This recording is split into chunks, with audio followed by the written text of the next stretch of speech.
नमस्कार मित्रों, मैं doctor Prachi, practising dermatologist in Varanasi. मेरे साथ है मेरे colleague doctor Zaid. He is practising dermatologist in Ankleshwar, Gujarat. आज हमारे साथ जुड़े हैं डॉक्टर योगेश पिंगाड़िया सर, जो पिछले 22 साल से सूरत, गुजरात में as a skin specialist practice कर रहे हैं। सर ने विटिलिगो में बहुत काम किया है। आज 25 जून विटिलिगो दिवस है। इस अवसर पर हम सर के साथ विटिलिगो के संबंध में चर्चा करेंगे। पहला क्वेश्चन डॉक्टर जैद की तरफ से। Hello everyone, good afternoon. So let's start with, हम पहले ये जानते हैं कि विटिलिगो एग्जैक्टली है क्या, और सर इसके बारे में हमको एक थोड़ी सी डिटेल्ड इन्फॉर्मेशन देंगे। तो लेट्स नो कि विटिलिगो क्या है। नमस्कार मित्रों, जैसे कि आपने बात किया, डॉक्टर प्राची ने इंट्रोडक्शन किया कि आज 25 जून को हम विटिलिगो वर्ल्ड विटिलिगो डे के हिसाब से मनाते हैं। इसका मतलब ये है कि ये दिन हम कुछ एक्टिविटी ऐसी करते हैं कि जिसकी वजह से हम ज्यादा से ज्यादा लोगों में विटिलिगो क्या है, उसकी मिथ्स क्या है, उसके बारे में थोड़ी जानकारी देने का कोशिश करते हैं। विटिलिगो एक ऐसी बीमारी है, इसको बीमारी तो हम नहीं बोलेंगे एक्चुअली। विटिलिगो में कुछ चेंजेस, बदलाव शरीर के अंदर ऐसे आते हैं कि शरीर में कुछ सफेद दाग दिखते हैं। अब ये सफेद दाग क्यों दिखते हैं, उसको हम साइंटिफिक रीजन से अगर जानने का कोशिश करते हैं। विटिलिगो वो ऑटो इम्यून डिसीज के ग्रुप में आता है। तो ऑटो इम्यून मतलब हमारी बॉडी का जो डिफेंस मैकेनिज्म है, वो डिफेंस मैकेनिज्म कभी कभी हमारे शरीर के अंदर जो रंग कण आता है उसको ही खुद डैमेज करता है।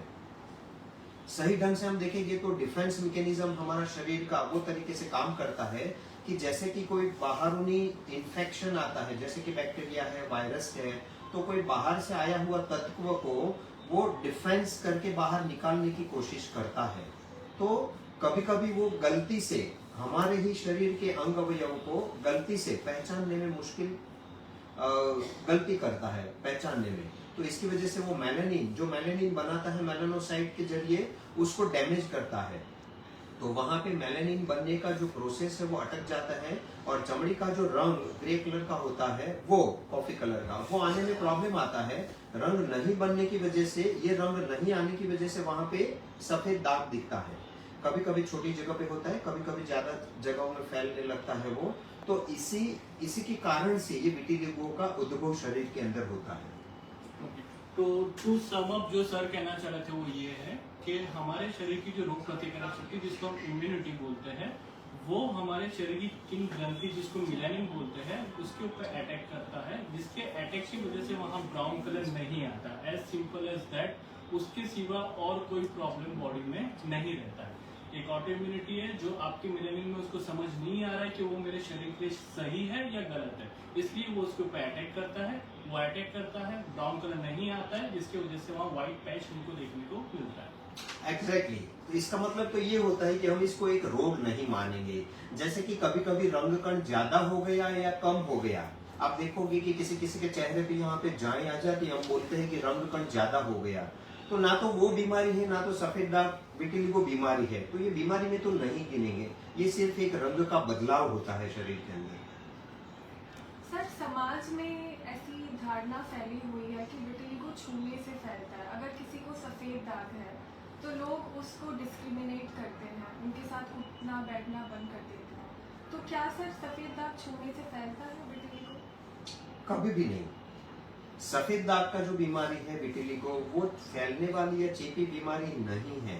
वो ना तो छूने से फैलती है, और ना तो वो पीढ़ी दर पीढ़ी, मतलब पिछले कोई जनरेशन में है तो नई जनरेशन में जेनेटिकल प्रीडिस्पोजिशन की वजह से आती है, ऐसा भी हम नहीं मानेंगे। तो चेपी बीमारी तो ये है ही नहीं। तो उसकी वजह से जो एक दूसरे को अछूत गिनने का या निचली कक्षा का गिनने का, ये सही ढंग से नहीं होना चाहिए एक्चुअली। बिल्कुल सर, ये हमारे समाज के उन लोगों के लिए बहुत ज़रूरी है जिनको समाज से निष्कासित कर दिया गया है, ये मान के कि उनको सफ़ेद दाग है और ये फैलने वाली बीमारी है। तो ऐसा प्लीज़ ना करें। डॉक्टर जैद, आपका सवाल। सो अगर जो ये छूने से नहीं फैलती है, तो इस बीमारी के होने का कारण हम क्या क्या कि इन चीजों से हो सकती है। तो ऐसे कोई पर्टिकुलर कारण है जिसकी वजह से किसी को भी विटिलिगो या सफेद दाग की बीमारी हो सकती है? विटिलिगो के बारे में अगर हम सही शब्द यूज करना चाहे कि वो क्यों होता है, तो मैं आपको ऐसे समझाऊंगा कि ये एक तरह की योगानुयोग प्रक्रिया है। योगानुयोग प्रक्रिया का मतलब हम ऐसा समझेंगे कि ये कभी भी किसी को भी कोई भी कंडीशन में हो सकती है, तो उसके लिए कोई कारण जवाबदार आपको नहीं मिलेगा कि जैसे ये खाया पिया उसकी वजह से हो गया, जैसे कि ये बीमारी हो गई इसकी वजह से हो गया, या रास्ते पे जाते पे कहीं पे पैर आ गया और वहां पे कोई काली विद्या थी उसकी वजह से हो गया। तो ऐसा कोई कारण आपको कभी भी नहीं मिलेगा। और खास करके खाने पीने से तो नहीं ही होता है। कभी कभी लोग सोचते हैं कि जब हम सोए थे और मुंह में वो खट्टी चीज का उड़कार आ गया और उसकी वजह से हो गया, जो गुजराती भाषा में उसको घसर का विकार बोलते हैं। तो ना तो वो घसर का विकार से होता है, ना तो कोई खाने पीने की चीजों की वजह से होता है। ये कभी भी किसी को भी हो सकता है। एक योगानुयोग प्रक्रिया है जो हमारे शरीर में होती है। साइंस या फिर विज्ञान में ऐसी कोई भी बात नहीं है कि जिसको आप 100% बोल पाएगी कि ये अभी क्यों हुआ।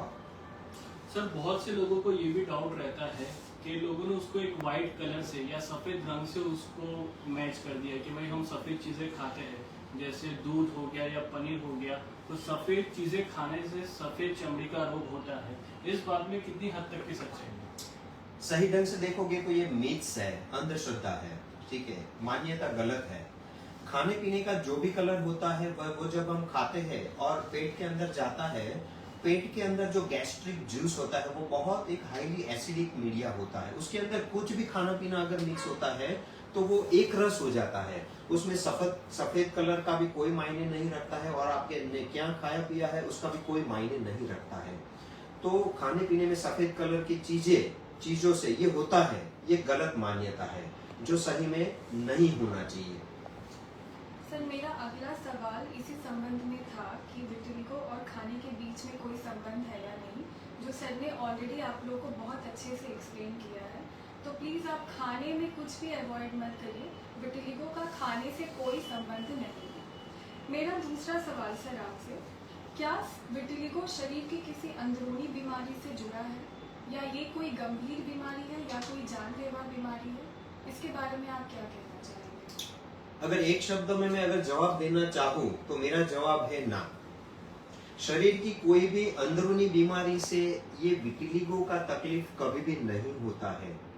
ये सिर्फ और सिर्फ चमड़ी का हुआ बदलाव है। जैसे कि आप देखोगे तो चमड़ी जो है वो हमारे शरीर का सबसे बड़ा अंग अवयव है।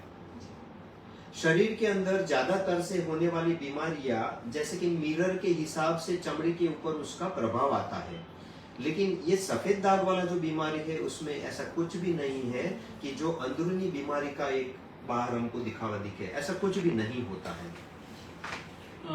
नेक्स्ट क्वेश्चन पे जाने से पहले मैं सिर्फ इतना बोलूंगा, जितने भी व्यूअर्स हैं अगर जो उनको कोई भी क्वेश्चंस है तो आप लोग कमेंट सेक्शन में पूछ सकते हो। जितने क्वेश्चंस का हो सकेगा हम आंसर करने का ट्राई करेंगे। तो सर मेरा नेक्स्ट क्वेश्चन ये था कि कभी कभी सफेद दाग जरूरी है कि हर बार विटिलिगो ही हो? बहुत सारे लोगों को अन्य कारणों की वजह से भी सफेद दाग देखने को मिलता है। ज्यादातर कई बच्चे जो रहते हैं जिनकी एज 1 to 10 ईयर्स से है, उनके फेस पे सफेद दाग बहुत ज्यादातर देखने को मिलते हैं। तो क्या हर बार पेरेंट्स को या गार्डियन को हर बार ये चीज मान लेना चाहिए कि वो विटिलिगो ही है या और कुछ बीमारी भी हो सकती है? अगर सफेद दाग का अगर हम वर्गीकरण करेंगे तो एक कॉमन टर्मिनोलॉजी यूज की जाती है जो ल्यूकोडर्मा है। Leuco means white, derma means त्वचा। तो ल्यूकोडर्मा का मतलब यह है कि सफेद दाग शरीर के ऊपर हुआ। तो हर एक दाग विटिलिगो नहीं है। जो विटिलिगो शब्द हम यूज करते हैं वो एक ऑटो इम्यून बीमारी है। ऑटो इम्यून मतलब अपने आप होता है, हमारे शरीर के अंदरूनी हुई बदलाव के जरिए हमारे रंग कण जो मेलानोसाइट है, मेलानिन वो डैमेज हो गए, उसको ही सिर्फ हम विटिलिगो बोलते हैं। इसके अलावा कभी कभी क्या होता है कि हमारे कहीं पे चोट लग गई और चमड़ी पूरी की पूरी डैमेज हो गई तो भी सफेद दाग होता है। कभी कभी हमें बर्न्स हुआ है, चमड़ी जल गई है तो भी वहां पे सफेद दाग हुआ है। तो ये जो सब दाग होते हैं उसको हम पोस्ट इन्फ्लामेटरी डीपिगमेंटेशन बोलते हैं। सफेद दाग ये भी है, लेकिन वो विटिलिगो नहीं है। तो ये एक अलग हो गया कि जिसमें दवाई लेने की वजह से रंग नहीं आना है। तो रंग लाने के लिए कुछ अलग तरीके होते हैं, जैसे कि सर्जरी या ट्रांसप्लांट किया जाता है मेलानोसाइट का। किसी और जगह से लेके जहाँ पे सफेद दाग है वहां पे लगा दिया तो वहां पे चमड़ी में रंग आ जाता है। और कभी कभी आपको हुआ ट्रॉमा चमड़ी के अंदर फ्रेश है तो उसमें हम कभी कभी दवाई लेने की वजह से भी उसमें रंग ला सकते हैं। और उसके अलावा कभी छोटे बच्चों में कोई सफेद दाग होता है और वो जन्मजात होता है तो ये एक तरह का लांछन होता है। तो वो जो लांछन है वो भी विटिलिगो नहीं है, ल्यूकोडर्मा बोल सकते हैं, लेकिन वो विटिलिगो नहीं है। तो विटिलिगो का अगर पहचानना है तो एक तो ये जन्म से नहीं होता है, दूसरा वो लगने या वो जलने से या बर्न्स की वजह से नहीं होता है। विटिलिगो जो है वो अपने आप शरीर में उद्भव होता है जो कि ऑटो इम्यून डिसीज माना जाता है। तो ऐसे हम उसको एक डिफरेंशिएट कर सकते हैं। तो बेसिकली सर का ये कहना है कि अगर जो किसी को कभी भी किसी पॉइंट पे सफेद दाग हो तो उसको तुरंत विटिलिगो नहीं मान लेना चाहिए। आपको आपके नजदीकी डर्मेटोलॉजिस्ट को कांटेक्ट करना चाहिए, वो आपको एक सही डायग्नोसिस बताएंगे। कई डायग्नोसिस टेक्निक्स होते हैं जिसमें एक वुड्स लैम्प नाम की भी टेक्निक होती है। उस टेक्निक से एक डर्मेटोलॉजिस्ट आपको बताएगा क्या ये विटिलिगो है या फिर कोई अन्य प्रकार की दूसरी बीमारी है। तो पहले से आपको एक नोशन नहीं बना लेना है कि ये विटिलिगो ही है। आप अपने नजदीकी डर्मेटोलॉजिस्ट पे जाइए, डायग्नोसिस करवाइए और उनसे सही गाइडेंस लीजिए। बहुत अच्छे से एक्सप्लेन किया सर ने। सर आपके लिए मेरा अगला प्रश्न है, अगर किसी को सफेद दाग है तो क्या उनके बच्चों में ये हो सकता है? मेरे कहने का मतलब कि हमारे पास बहुत पेशेंट्स ऐसे आते हैं जो इस बात के लिए कंसर्न रहते हैं कि मैं इससे शादी करूं या ना करूं, इससे बच्चों को होगा या नहीं। सर अगर ये हो सकता है तो कितना प्रतिशत चांस है होने का? आप प्लीज सर इसको एक्सप्लेन करिए। अगर वैज्ञानिक भाषा में आप अगर सोचेंगे या समझेंगे तो विटिलिगो जो कंडीशन है वो जेनेटिक्स नहीं मानी जाती। कुछ प्रतिशत माना जाता है कि संभावना रहती है, लेकिन अब ज्यादातर से अगर देखोगे ना कि किसी को भी अगर सफेद दाग वाला विटिलिगो का तकलीफ है तो उसको पेरेंट्स को आप अगर जांच करोगे तो उसमें आपको सफेद दाग नहीं मिलेगा। ज्यादा से ज्यादा लोगों में ये संभावना रहती है। तो इसका मतलब ये होता है कि जो जेनेटिक्स का प्रभाव है वो इतना पावरफुल नहीं होता है। बहुत कम केसों में आप ऐसा देखोगे कि किसी को पिछले जनरेशन में था और नए जनरेशन में आया। अदरवाइज ज्यादातर से लोगों में पिछले जनरेशन में नहीं है और नए जनरेशन में कुछ चेंजेस बदलाव दिख रहे हैं। ठीक है, तो इसका मतलब ये होता है कि उसका जो जेनेटिकल प्रीडिस्पोजिशन है वो इतना पावरफुल नहीं है। तो जैसे कि आप शादी वाली जो संभावना की बात सोच रहे हो, तो अगर किसी को सफेद दाग है तो उसकी वजह से शादी रोकना या संबंध रोकना ये एक अच्छी बात नहीं है। क्योंकि ऐसे जैसे कि मैंने पहले बताया कि ये कभी भी किसी को भी होने वाली ये तकलीफ है। तो समझ लो कि शादी हो गई और उसके 2 या 3 साल के बाद में सफेद दाग हुआ तो आप क्या करोगे यार, क्या सोचोगे? इसका तो कोई निकाल है ही नहीं आपके पास। समझ लो कि वो 1 या 2 साल शादी से पहले हुआ है तो ये कोई दोष नहीं है। तो कब होना वो हमारे हाथ की बात नहीं है। तो अगर किसी को छोटा एक सफेद दाग है और उसकी वजह से ये संबंध होना या शादी होना अगर कोई अटका रहा है तो वो अच्छी बात नहीं है और वो वैलिड रीजन भी नहीं है। सर ने जिस तरीके से स्टार्टिंग में समझाया कि ये एक ऑटो इम्यून है, तो ऑटो इम्यून डिजीज ऐसी डिजीज होती है जो कभी भी किसी को किसी भी पॉइंट पे हो सकती है, उसका कोई स्पेसिफिक टाइम ड्यूरेशन नहीं होता है। सो हमको ऐसा नहीं सोचना है कि अभी होगा फिर होगा या अभी है तो बाद में जाके नहीं हो सकता है। किसी भी इंसान को किसी भी पॉइंट पे जब ऑटो इम्यून का पावर ज्यादा रहेगा तो वो हो सकता है।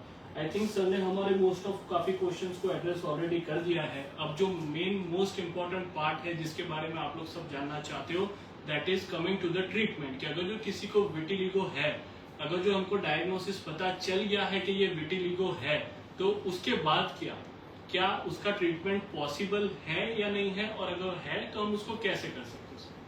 डॉक्टर सर, ट्रीटमेंट शुरू करने के पहले, ये विषय शुरू करने के पहले मैं सर से ये रिक्वेस्ट करूँगी कि सर आप एक्सप्लेन करिए हमारे दर्शकों को कि विटिलिगो का इलाज करने के लिए दर्शकों को किसके पास जाना चाहिए। दर्शक झाड़ फूंक कराने पहुंच जाते हैं, तो सर आपको एक्सप्लेन करेंगे कि आपको अपने विटिलिगो का इलाज करने के लिए किसके पास जाना चाहिए। विटिलिगो अगर देखें तो एक चमड़ी का बीमारी है और हमारे पास बहुत सारे क्वालिफाइड डर्मेटोलॉजिस्ट हैं जो कि IADVL के प्रमाणित होते हैं। तो ये सही जगह है, ये विषय की जानकारी लेने की, ये विषय की ट्रीटमेंट लेने की, अगर जरूरत पड़े तो सर्जरी करने के लिए भी।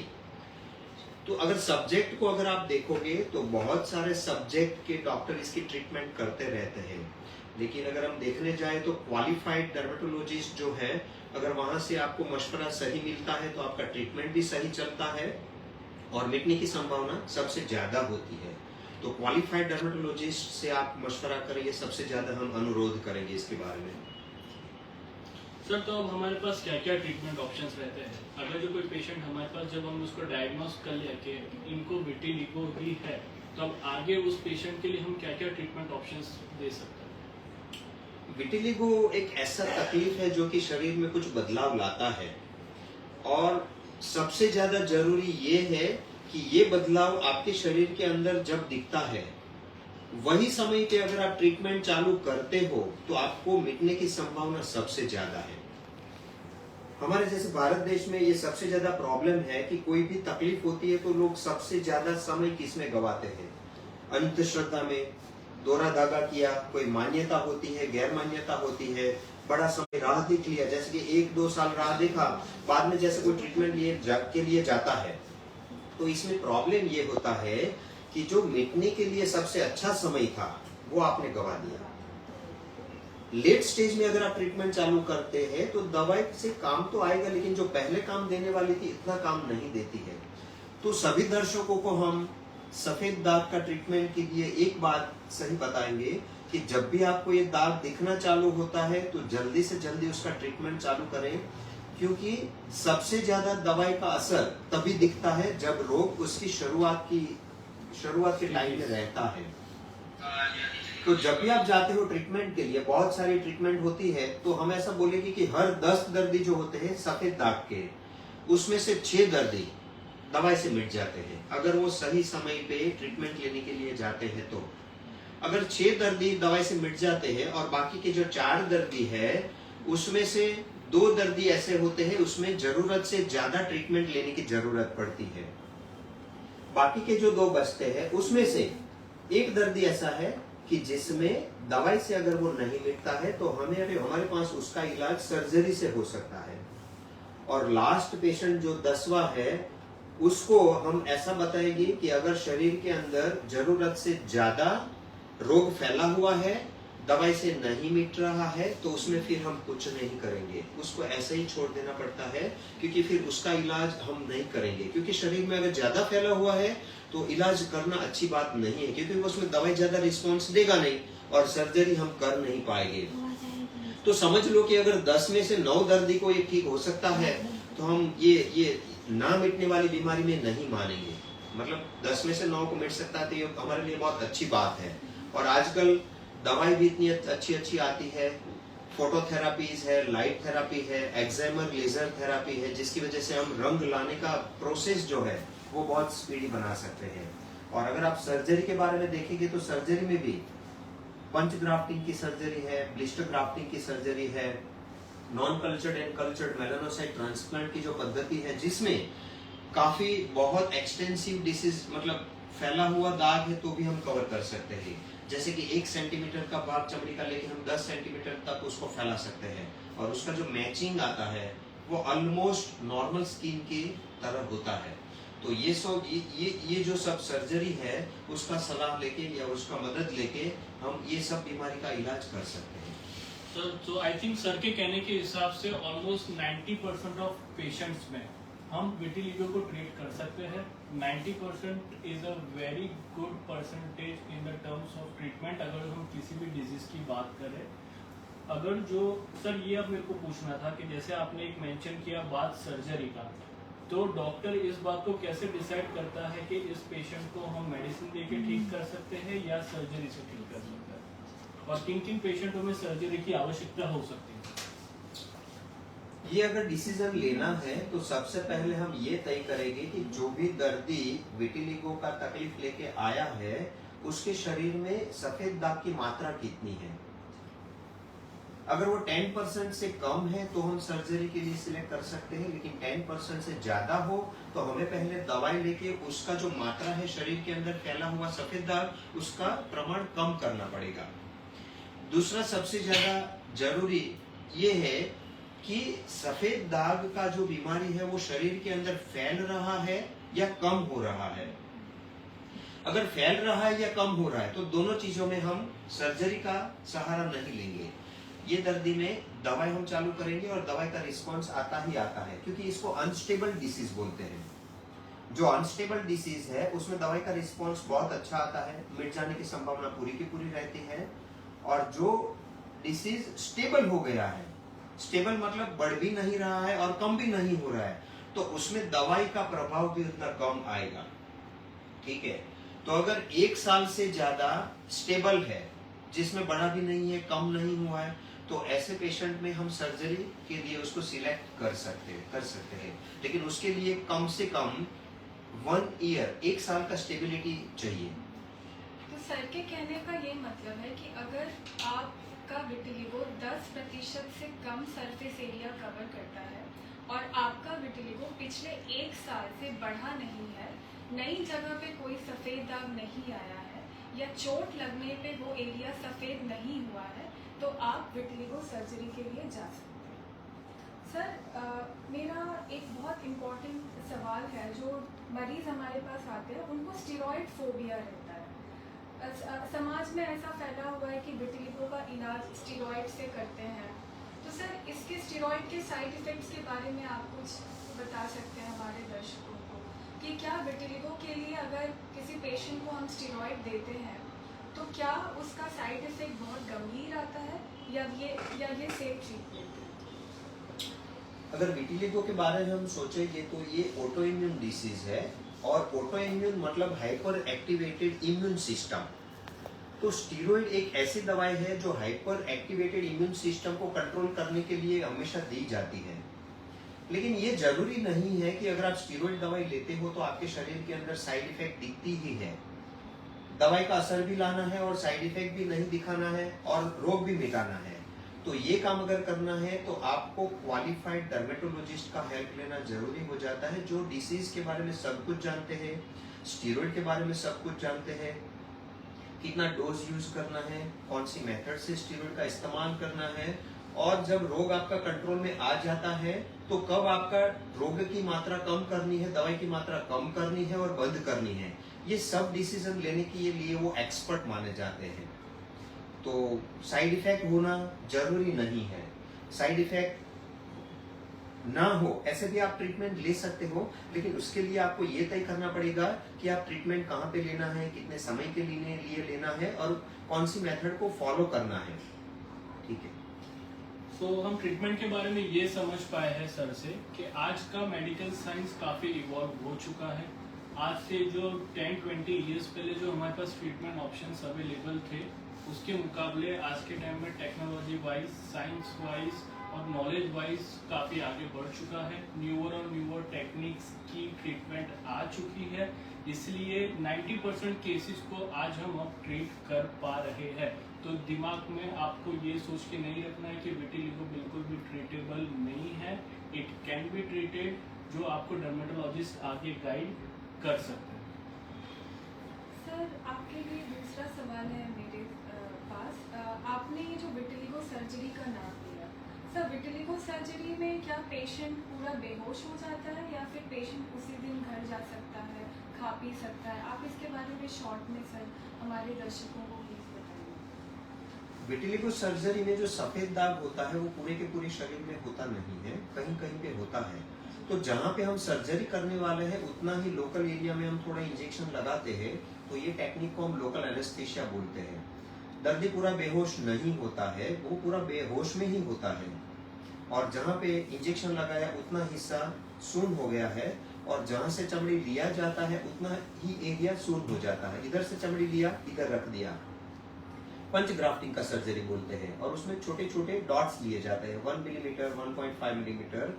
तो जैसे कि सर्जरी किया है तो वहां पे एक ड्रेसिंग लगता है, और वो ड्रेसिंग 7 से लेकर 10 दिन में खोल दिया जाता है, और ये दौरान पेशेंट का हलना चलना, फिरना, घूमना, बोलने का, खाना पीने का सब कुछ ऐसे ही चालू रहता है। तो ऐसे हॉस्पिटलाइज होना भी जरूरी नहीं है, पूरा बेहोश होना भी जरूरी नहीं है, और पेशेंट्स को जॉब पे जाने का और daily day to day routine activity करना भी चालू ही रहता है। सर ये क्वेश्चन था, अगर किसी ने विटिलिगो का ट्रीटमेंट करवा लिया, उनका विटिलिगो काफी हद तक अच्छा हो गया, या हम ये कह दें कि उनके जितने वाइट पैचेस थे उनमें रंग आ गया, तो क्या उसको वापस आगे फ्यूचर की लाइफ में वापस से वो डिजीज एक्टिव हो सकता है या नहीं, और उसके कितने परसेंटेज चांसेस रहेंगे एक्टिव होने के? ज्यादातर से हम जब पेशेंट का सिलेक्शन करते हैं सर्जरी के लिए, तो वही पेशेंट में हम सर्जरी करते हैं कि जिसमें कम से कम 1 साल तक डिसीज स्टेबल रहा हो। समझ लो कि डिसीज स्टेबल है और उसमें हमने सर्जरी किया, पूरा का पूरा मिट गया, तो उसमें रीएक्टिवेशन यानी कि दूसरी बार होने की संभावना इतनी ज्यादा नहीं है। लेकिन दूसरी बात हम ये समझेंगे कि जैसे कि सफेद दाग विटिलिगो की एक्टिविटी शरीर के अंदर कितनी है, ये तय करने का कोई भी डायग्नोस्टिक क्राइटेरिया नहीं है। तो हम ये नहीं बोल पाएंगे कि शरीर के अंदर डिसीज एक्टिव है या इनएक्टिव है। तो आगे जाके फ्यूचर में कभी भी हो सकता है, ये बात हमको माननी पड़ेगी। बहुत कम दर्दियों में ऐसा होता है कि सर्जरी किया था, मिट गया, लेकिन 4 या 5 साल के बाद में कहीं पे और थोड़ा सफेद दाग दिखा। वो इसलिए दिखता है कि शरीर के अंदर कभी कभी वो डिसीज कभी कभी रीएक्टिवेट होने की संभावना रहती है, लेकिन ऐसा बहुत कम केस में। जैसे कि 100 सर्जरी की है तो उसमें 1 या 2 दर्दी में कभी कभी ऐसा होता है कि समझ लो कि कभी उस सर्जरी के बाद में भी कभी नया दाग दिखा। तो 1 या 2% of the total possibility is like nothing. तो सर्जरी एक बहुत अच्छी चीज है इसमें मिटाने के लिए। दूसरी बार होने की संभावना को देखते हम सर्जरी नहीं करना है, ये मशवरा नहीं देते। सर, एक बार सर्जरी करने के बाद कितने दिनों तक हम ऑब्जर्व करते हैं विटिलिगो का कलर आने में, स्किन का कलर आने में? ज्यादातर से जो चमड़ी हम विटिलिगो सर्जरी में लगाते हैं उसको वहां पे एक्सेप्ट होने के 7 या 10 ही दिन चाहिए।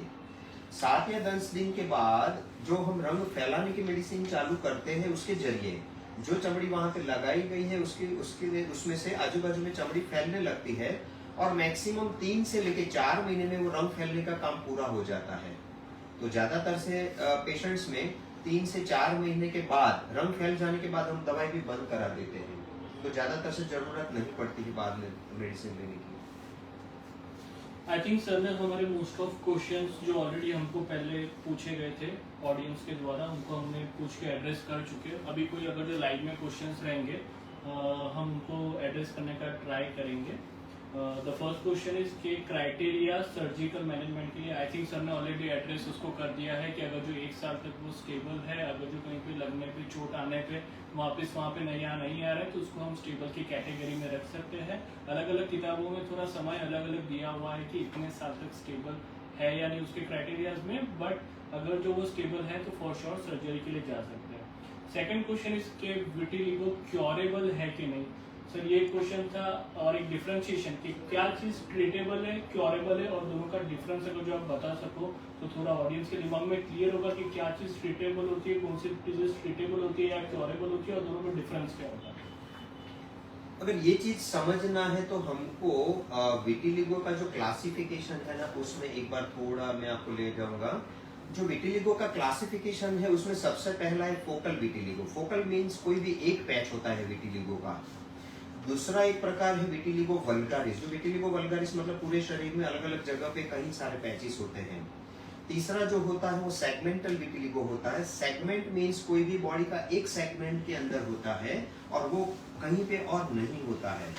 और चौथा जो होता है वो एक्रल विटिलिगो, और we can also identify it as a lip tip vitiligo.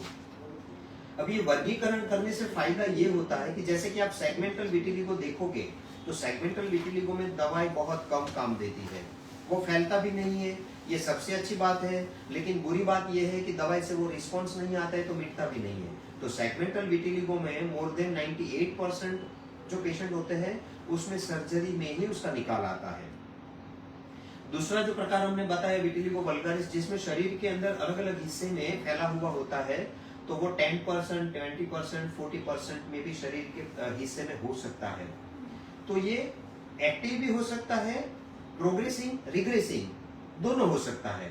तो ऐसा जो ये बीमारी होता है उसमें मेडिसिन का भी असर आना बहुत अच्छी बात होती है। जैसे कि मेडिसिन चालू किया तो उसमें रिस्पांस भी बहुत अच्छा आता है। लिप टिप विटिलिगो जो है, जो होठ के ऊपर होता है और शरीर के दूर हिस्से में होता है, जैसे कि एक्रल पार्ट में, फिंगर्स में होता है, टोज में होता है, तो ये चमड़ी के अंत के जो हिस्से में होता है, यहाँ जो खून का सर्कुलेशन है वो भी कम होता है और बाल की जो जड़ है वो भी नहीं होती है, तो इसमें दवाई का रिस्पॉन्स बहुत कम आता है। तो ऐसे पेशेंट में जैसे कि दवाई का रिस्पॉन्स नहीं आता है, लेकिन दूसरा एक अच्छी बात नहीं है वो ये है कि उसमें सर्जरी का भी रिस्पॉन्स थोड़ा पुअर रहता है, क्योंकि चमड़ी का जो बंधारण है वो बाकी की चमड़ी के कंपैरिजन में भी थोड़ा अलग होता है। चमड़ी का थिकनेस बहुत ज्यादा होता है, ऐसे हम कंपैरिजन करेंगे बाकी की चमड़ी के, तो इसमें सर्जरी का भी रिस्पॉन्स अच्छा नहीं है, मेडिसिन का भी रिस्पॉन्स अच्छा नहीं है। तो ऐसे केस में कभी कभी रीएश्योरेंस जो है वो सबसे अच्छी ट्रीटमेंट मानी जाती है, कि समझाना पड़ता है कि अगर इसका ट्रीटमेंट नहीं है तो हम शरीर में ज्यादा दवाई नहीं देंगे, क्योंकि अगर रिस्पॉन्स नहीं आना है और दवाई लेते रहे तो लंबे अरसे में अगर साइड इफेक्ट दे सकती है तो हम वहां पे दवाई ज्यादा नहीं देंगे। तो ऐसे वर्गीकरण के हिसाब से हम ये तय कर सकते हैं कि कौन सा उसका प्रेजेंटेशन है, तो उसमें हम क्या पसंद करेंगे और दवाई का और सर्जरी का रिस्पॉन्स कितना आने वाला है। तो सर जो हिसाब से कहना चाह रहे हैं वो हिसाब से कोई बीमारियां क्योरेबल होती है, कोई बीमारियां ट्रीटेबल होती है। अब ये दोनों सुनने में तो बहुत सिमिलर लगते हैं, लेकिन दोनों में एक छोटा सा डिफरेंस ये है कि ट्रीटेबल बीमारियां पूरी तरीके से ठीक हो जाती है और जो क्योरेबल बीमारी है वो पूरी तरीके से ठीक हो जाती है, लेकिन जो ट्रीटेबल बीमारी है उसमें जो भी आपको प्रॉब्लम है उसको काफी हद तक कंट्रोल में किया जा सकता है। किन केसेस में उसको पूरी तरीके से ठीक भी किया जा सकता है, लेकिन बस इश्यू ये रहता है कि वो कभी भी वापस से आ सकता है। तो आज के हमारे डिस्कशन और एक क्वेश्चन ये था कि अगर किसी को ट्रीटमेंट नहीं लेनी है, कोई दवाइयाँ भी नहीं लेनी है और अगर एक बहुत छोटा सा पैच है, तो अगर उनको जैसे या किसी पेशेंट का कोई इमीडिएट इवेंट है या शादी है या कोई प्रोग्राम है जिसमें उनको उस विटिलिगो पैच को हाइड करना है इमीडिएटली, क्योंकि दवाइयों में टाइम थोड़ा लग जाता है, सर्जरी में थोड़ा टाइम रिजल्ट आने में लग जाता है, अगर किसी को इमीडिएट रिजल्ट चाहिए तो क्या उसके लिए हमारे पास कोई आंसर है? अगर कोई फंक्शन को ध्यान में रख के रिजल्ट चाहिए तो हमारे पास दो तरह की टेक्निक हो सकती है, एक टेम्पररी और दूसरी परमानेंट। टेम्पररी को हम कॉस्मेटिक कैमोफ्लेज बोलते हैं, जैसे कि चमड़ी के कलर का वैक्स मटेरियल आता है, अलग अलग कलर के उसके कोड होते हैं, जो हम उसके ऊपर लगा दे तो वो दिखना बंद हो जाता है। सामान्य तरह से उसके ऊपर पानी डाला जाए तो वो धुल नहीं जाता है, लेकिन अगर आप साबुन से अगर घिस के निकालोगे तो वो निकल जाता है। तो एक या दो दिन में अगर फंक्शन है वो अगर आपको हाथ पैर में या चेहरे के ऊपर दिखने नहीं देना है तो कॉस्मेटिक कैमोफ्लेज अच्छी टेक्निक है। और यही चीज हम परमानेंट के लिए सोचते हैं तो उसमें परमानेंट कॉस्मेटिक टेटूइंग भी हो सकता है, कि जैसे कि हम डेकोरेटिव टेटू बनाते हैं ग्रीन या ब्लैक कलर का, इसी तरीके से हम चमड़ी के कलर का उसके ऊपर अगर टेटू बना दे और मैचिंग अच्छा आ जाता है तो वो ढक जाता है और लंबे अरसे के लिए हमें सर्जरी या दवाई का जरूरत नहीं पड़ता है। लेकिन ये करने में तकलीफ ये आती है कि जब आप रंग को कलर को चमड़ी के अंदर रखते हैं तो वो अपना जो एक लक्षण है, कैरेक्टर, वो बदल देता है। जो कलर का रंग हमने यहाँ पे डाला था वो कलर नहीं रहता है, वो अपना रंग थोड़ा बदल देता है। तो ज्यादातर से केस में ये होता है कि एग्जैक्ट स्किन के कलर का मैचिंग लाना थोड़ा मुश्किल हो जाता है, लेकिन 80 to 90% मैचिंग अगर आ जाता है तो उसके जरिए हमारा जो ज्यादा दिखने का जो तकलीफ होता है वो हम टाल सकते हैं। ओके, सो हमारे पास बेसिकली दो ऑप्शन है, एक हो गया कैमोफ्लेज जो एक तरीके का मेकअप जैसा आप उसको बोल सकते हो, उस तरीके से आप उस पैच को कवर कर सकते हो। दूसरा ऑप्शन हो गया टैटूइंग, बट टैटूइंग इतना ज्यादा एडवाइसेबल नहीं रहता है, क्योंकि अगर जो टैटूइंग आपका स्किन का कलर कुछ भी डिफरेंशिएट आगे जाके या तो ज्यादा व्हाइट की तरफ या तो ज्यादा ब्राउन की तरफ अगर जो होता है तो टैटू का लुक थोड़ा चेंज हो सकता है। सो टैटू इतना ज्यादा एडवाइसेबल नहीं है, but still it's an option. मुझे लगता है मोस्ट ऑफ द क्वेश्चंस हमने कवर कर लिए हैं, और सर अपनी तरफ से 5-6 लाइनों में कुछ शॉर्ट में आप बोल दीजिए सर हमारे दर्शकों के लिए, इसके साथ हम अपना ये प्रोग्राम एंड करेंगे। विटिलिगो कोई ऐसी बीमारी नहीं है जिसकी वजह से डर पैदा किया जाए दिमाग में। अगर सही ढंग से उसका ट्रीटमेंट लेंगे तो ये मिट सकता है, या तो फिर दवाई से मिटता है या तो सर्जरी से मिटता है, ये सब ऑप्शन हमारे पास है। लेकिन उसके बावजूद भी मैं एक टेक होम मैसेज ये देना चाहूंगा कि कोई भी तकलीफ का अगर हम ट्रीटमेंट लेते हैं तो उसका मेंटेनेंस इतना ही जरूरी होता है। क्योंकि ज्यादातर से लोग हमारे पास ऐसे प्रश्न लेके आते हैं कि सर 1-2 साल पहले मैंने कुछ दवाई लिया था, 1-2 महीने का, मुझे सफेद दाग मिट गया था, लेकिन मिट जाने के बाद वापिस अभी हो गया। दूसरा क्वेश्चन ये है कि सर्जरी, जैसे कि सर्जरी करके दाग मिट गया था, लेकिन 2 साल के बाद मुझे कुछ तकलीफ हुआ, अभी ये थोड़ा और दिख रहा है। तो ये अगर सब नहीं होने देना है तो उसमें जो मेंटेनेंस ट्रीटमेंट है वो बहुत बहुत जरूरी है। अगर आपको दवाई लेने की वजह से सफेद दाग मिटा है तो टोटल मिट जाने के बाद एटलीस्ट 6 महीना रोग मिट जाने के बाद में भी आपको डॉक्टर के संपर्क में रहना है, जरूरत के हिसाब से दवाई लेना है, ताकि आपका जो सफेद मिटा हुआ दाग है वो फिर से सक्रिय ना हो जाए।